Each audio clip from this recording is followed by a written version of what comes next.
तुम्ही दिवस-रात्र अभ्यास करता, लाखो विद्यार्थ्यांची स्पर्धा करून नीट परीक्षा देता आणि निकालाची आतुरतेने वाट पाहता. पण निकाल आल्यानंतर तुम्हाला समजतं की तुमचे गुण अचानक कमी झाले आहेत. काही विद्यार्थ्यांचा दावा आहे की त्यांच्या ORM शीटमध्ये गोंधळ झाला, तर काहींचे गुण काही तासात बदलण्याचा आरोप करण्यात आला आहे.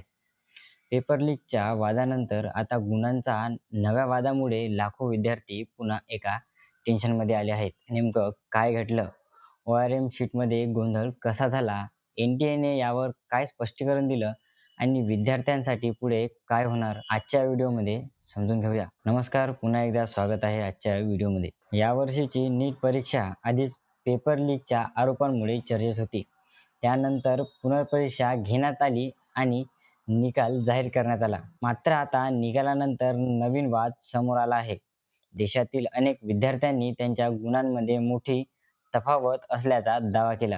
सर्वात जास्त चर्चेत आलेलं प्रकरण पुण्यातील एका विद्यार्थ्याचं आहे. या विद्यार्थ्याचा दावा आहे की सुरुवातीला त्याला 707 गुण दाखवण्यात आले, पण अंतिम निकालात त्याचे गुण 217 झाले. त्यामुळे त्याची रँकही मोठ्या प्रमाणात खाली गेल्याचा आरोप करण्यात आला. या घटनेमुळे सोशल मीडियावर प्रचंड संताप व्यक्त केला जात आहे. फक्त पुण्यातच नाही, तर उत्तर प्रदेशातील कानपूरमधील एका विद्यार्थिनीनेही गंभीर आरोप केला आहे. त्यांच्या म्हणण्यानुसार सुरुवातीला तिला 609 गुण दाखवण्यात आले होते. मात्र OMR शीटमध्ये बदल झाल्यानंतर ते गुण 167 झाले. तिने या प्रकरणी NTA आणि केंद्र शासनाकडे तक्रारही केली. या तक्रारी वाढल्यानंतर NTA ने या प्रकरणाची चौकशी सुरू केली. प्राथमिक तपासात काही OMR शीटमध्ये छेडछाड झाल्याचं समोर आलं. काही प्रकरणांमध्ये OMR शीटमध्ये फेरफार झाल्याची पुष्टी करण्यात आली असून काही बनावट किंवा AIच्या मदतीने तयार केलेल्या OMR शीटही समोर आल्याचा दावा NTA ने केला आहे. संबंधितांवर कायदेशीर कारवाई करण्याची तयारीही सुरू केली आहे. सर्वात मोठा प्रश्न असा आहे की याचा परिणाम लाखो विद्यार्थ्यांवर होणार का? सध्या उपलब्ध माहितीनुसार सर्व विद्यार्थ्यांच्या गुणांमध्ये गडबड झाल्याचं कोणतेही अधिकृत निदान नाही. आतापर्यंत काही विशिष्ट तक्रारींची चौकशी सुरू आहे. त्यामुळे प्रत्येक विद्यार्थ्याचा निकाल चुकीचा आहे असा निष्कर्ष काढणं योग्य ठरणार नाही. मात्र या घटनेमुळे विद्यार्थ्यांचा परीक्षेवरील विश्वास पुन्हा एकदा डळमळीत झाला आहे. अनेक विद्यार्थी त्यांच्या OMR शीट आणि गुणांची पुन्हा पडताळणी करण्याची मागणी करत आहेत.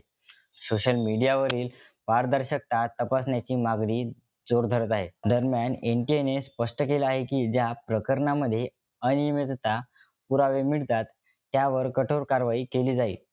तसेच विद्यार्थ्यांच्या तक्रारीची तपासणी सुरू असल्याचंही सांगितलं आहे. नीट ही केवळ परीक्षा नाही, तर लाखो विद्यार्थ्यांच्या डॉक्टर होण्याच्या स्वप्नाशी जोडलेली आहे. त्यामुळे पेपर लीक नंतर आता गुणांबाबत निर्माण झालेला हा वाद विद्यार्थ्यांसाठी आणखी चिंतेचा विषय ठरला आहे. आता या चौकशीत अंतिम निष्कर्ष काय येतो आणि दोषींवर कोणती कारवाई होते याकडे संपूर्ण देशाचं लक्ष लागलेलं आहे. तुम्हाला या प्रकरणाबद्दल काय वाटतं? विद्यार्थ्यांचा परीक्षेवरील विश्वास पुन्हा निर्माण करण्यासाठी कोणते बदल आवश्यक आहे? तुमचं मत आम्हाला कमेंट बॉक्समध्ये नक्की सांगा. आणि जगात काय चालू आहे माहीत असण्यासाठी चॅनलला सबस्क्राईब करायला विसरू नका. धन्यवाद.